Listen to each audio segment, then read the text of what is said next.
ఇప్పుడు 'మిరాయి' రిలీజ్ అవ్వబోతోంది. ఈ మధ్య రోజుల్లో మీకు అంటే స్పెషల్‌గా పీపుల్స్ మీడియా బ్యానర్ మీద గాని, లేతే ఒక నిర్మాతగా ఇండివిడ్యుయల్‌గా 'విశ్వప్రసాద్' గారు కానీ చెప్పుకోదగ్గంత పెద్ద హిట్ ఏది రాలేదు. ఇది హైలీ ఎక్స్‌పెక్టెడ్. ఆఫ్‌కోర్స్ 'రాజాసాబ్' వెనకాతల ఉందనుకోండి. దీని మీద ఎక్కువ ఎక్స్‌పెక్టేషన్స్ ఉండడం గాని, అంచనాలు ఉండడం గాని. అంటే ఈ సినిమా తీసుకున్నప్పుడే ఇది ఒక మ్యాచ్ మేకింగ్ అన్నది చాలా సార్లు మాట్లాడినాను. మ్యాచ్ మేకింగ్ కాకుండా ఒక కంటెంట్ మీద చేయగలిగిన సినిమాలో ఇదొకటి. ఇది ఆల్మోస్ట్ మచ్ బిఫోర్ హనుమాన్ తీసుకున్నాను. Much before Hanuman. అవును. మీరు 2, 3 సార్లు మచ్ చెప్పారు బిఫోర్ కదా. Hanuman, much before eagle. ప్యూర్‌గా కార్తీక్ మీద ఉన్న నమ్మకంతోనే తీసుకున్నాం. హ్మ్. దాన్ని ఏమైతే మాకు నమ్మకం ఉందో దానికి మించి సినిమా వచ్చింది. ఓకే. అది క్లియర్‌గా you can see in teaser trailer. అదిరిపోయింది అసలు. నేను ఓపెన్‌గా చెప్తున్నాగా. అసలు ఎక్స్ట్రాడినరీగా ఉంది. అంటే ఈ మధ్య ట్రైలర్స్ కూడా కొంతవరకు మేనేజ్ చేస్తున్నారు సార్. ఎఫెక్టివ్‌గా ఉండేటట్టుగా ఈ సినిమాలో ఏదో ఉంది అనిపించేటట్టుగా మేనేజ్ చేయడానికి ట్రై చేస్తున్నారు కానీ బట్ ఆర్గానిక్‌గా తెలిసిపోతుంది మనకి. ఒరిజినల్ కంటెంట్ ఉందా లేదా. దీని లేదా ఒక ఎలిమెంట్ కాదు, చాలా ఎలిమెంట్స్ ఉన్నాయి. అదేలేండి. ఓపెన్‌గానే ట్రైలర్‌లో కంప్లీట్‌గా స్టోరీ చెప్పేస్తాం. చెప్పేశారు. అంతకుముందు తేజ కూడా నా ఇంటర్వ్యూలో చెప్పేశాడు సార్. 9 పుస్తకాలు, అశోకుడు ఎక్కడెక్కడ ఉన్నాయి ఏంటి దాని మీద కుర్రాడు. ట్రైలర్లో చెప్పిన స్టోరీనే మార్కెట్కి కన్వే చేయడం, అంతకు మించి నేను మాట్లాడకూడదు, నా రోల్ కాదు. అదేలేండి.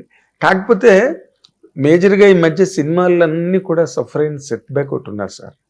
అదేంటంటే విఎఫ్ఎక్స్లు, సీజీలు అనుకున్న ప్రకారం జరగట్లేదు, ఎక్కడో మిస్ఫైర్ అవుతున్నాయి, మళ్ళీ వాటి మీద ఇన్వెస్ట్మెంట్స్, మళ్ళీ రికరింగ్ ఎక్స్పెండిచర్ దాని మీద ఇలాగా జరుగుతున్న వాతావరణంలో మీరేమీ పార్ట్ కాదుగా.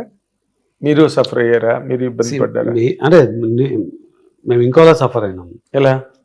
అంటే అగైన్ కాంట్రవర్షియల్ కాకుండా వీలైనంత సింపుల్గా చెప్తాను నేను. 2021 నుంచి మనకు సడన్గా నాన్ థియేట్రికల్ రెవెన్యూ పెరిగిపోయింది. మన కాస్ట్లో 70 to 90% కవర్ చేయడం మొదలుపెట్టింది నాన్ థియేట్రికల్. 21, 22 టైం అంటే కోవిడ్ అయిపోయినాక ఇమీడియట్గా అలా పెరిగిపోయింది. దానివల్ల సినిమాలు ఈజీగా చేయడం మొదలుపెట్టినాం. అంటే ఈజీ వచ్చేసి 23 నుంచి పడ్డం మొదలైంది. పడ్డం అంటే నెంబర్ ఆఫ్ మూవీస్ ఇంటేక్ తగ్గిపోయింది. దాని ఎఫెక్ట్ మేము 24లో చాలా చూసినాం. అంటే సినిమాలు బాగోక పోగొట్టుకోవడం కాదు, సినిమా నాన్ థియేట్రికల్ సేల్ అవ్వక నేను ఒక 3 digit లాస్ చూసినాను. 3 digit మనం కూడా మాట్లాడుకున్నాం, అది గతంలో మాట్లాడుకున్నాం సార్. అవును. ఈజీ మనీ వచ్చేసరికి క్వాలిటీ ఆటోమేటిక్ దెబ్బతింటుంది. అవును అవును. సో దాని ఎఫెక్ట్ మనకు థియేటర్లో కనిపిస్తుంది. సో 25 వచ్చేసరికి నెంబర్ ఆఫ్ మూవీస్ కూడా తగ్గిపోయింది. ఎందుకంటే నాన్ థియేటర్కల్ పడిపోయేసరికి ప్రొడక్షన్ ఆగిపోయింది. అంటే ఈజీగా చేయడం ఇప్పుడు కష్టమైంది. సో దాన్ని అడ్జస్ట్ అవ్వడానికి టైం పడుతుంది. అందుకు నెంబర్ ఆఫ్ మూవీస్ తగ్గింది. Culture of how to make quality movies అన్నది కూడా it takes little time.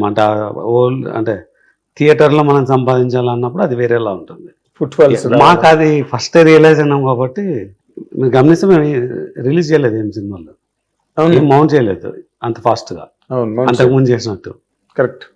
So మేము జాగ్రత్తగా థియేటర్లో వర్క్, అంటే ఇప్పుడు నేను 10 చేస్తే at least 5 should work in theatre to recover the 10. అంటే ఏ సినిమా ఎలా వర్క్ అవుతుందో తెలియదు. అంటే 10 థియేటర్లో వర్క్ అవ్వాలనే చేస్తాము. బట్ 10లో 5 నుంచి 10 మధ్యలో కంపల్సరీగా థియేటర్లో రన్ అవ్వాలి. అది చేయగలిగితే యూఆర్ వెరీ సక్సెస్ఫుల్. బికాజ్ నేను చూసినప్పుడు బాగుంటుంది. బట్ అంటే ఇంతకుముందు నేను యాజ్ ఆడియన్స్ అనుకునేవాడిని, సినిమా చేసేవాడికి ఆ మాత్రం ఇది ఉండదు, ఎలా మిస్ అయినారా అని. బట్ మీరు ఆ ప్రాసెస్లో ఉన్నప్పుడు విల్ గెట్ బయాస్. మీకు తెలియదు ఇక్కడ మిస్ అవుతుందా అన్నది. ఇంకోటి మనకు నచ్చింది ఒకసారి ఆడియన్స్ నచ్చుతుంది మనకు. సో బట్ మనకు జనరల్గా మనకి గ్యారంటీగా నచ్చితే, అంటే ఎక్స్ట్రాడినరీ ఏమని అనుకుంటే ఆర్డినరీ టు యావరేజ్ అవుతుంది. మనమే ఆర్డినరీ అనుకుంటే అది కొలాప్స్ అవుతుంది. బట్ ఆ అసెస్మెంట్ ఉండాలి. కానీ అంటే మనం అనుకున్నది చాలాసార్లు ఆడియన్స్కి కనెక్ట్ అవ్వకపోవచ్చు, చాలాసార్లు కనెక్ట్ అయ్యే సందర్భాలు కూడా ఉంటాయి అనుకోండి, అది వేరే. కానీ బట్ ఇందాక మీరు అన్న గిమిక్ అని, అది చేస్తే గ్యారంటీ లేదు కనెక్ట్ అవుతుందా లేదా అని. బట్ మనకు ఫండమెంటల్గా వాట్స్ ఇన్ అవర్ మూవీ అన్నది ఒక అండర్స్టాండింగ్ ఉండి అదే అవుట్పుట్ బయటకు వచ్చిందా అని చూడగలిగితే then you are sure. But మనం ఏదో చేయాలనుకుంటే ఏదో వస్తుంది, రావడం జరుగుతుంది. ఏం చేయలేక వదిలేస్తేది ఉంటుంది అనమాట. అంటే మీకు అలా నా దగ్గర ఒక 4 సినిమాలు ఉన్నాయి. ఇంకా రిలీజ్ ఉన్నాయి. చేయక అలానే ఉంచింది. 23లో చేసిన సినిమాలు. అవును, 4-5 సినిమాలు ఉన్నాయంట కదా, సో అది అది రిలీజ్ ఏదో చేయాలనుకున్నా. అంటే మోస్ట్లీ ఓటీటీలో వదిలేస్తాం. ఓటీటీ అంటే కాదు, అంటే డిజిటల్లో వదిలేస్తాము. వి మే నాట్ సెల్, బట్ అంటే మీకు సెల్ చేసేందుకు కూడా సెల్ చేస్తే కుదరదు. అది అదేంటి, ఎవరు తీసుకోరు కదండి. ఎవరండి బాబా మహానుభావులు మీకు డైరెక్ట్ చేసి పెట్టించిన వాళ్ళు? అలా కాదండి. అది again it's a individual mistake కాదు.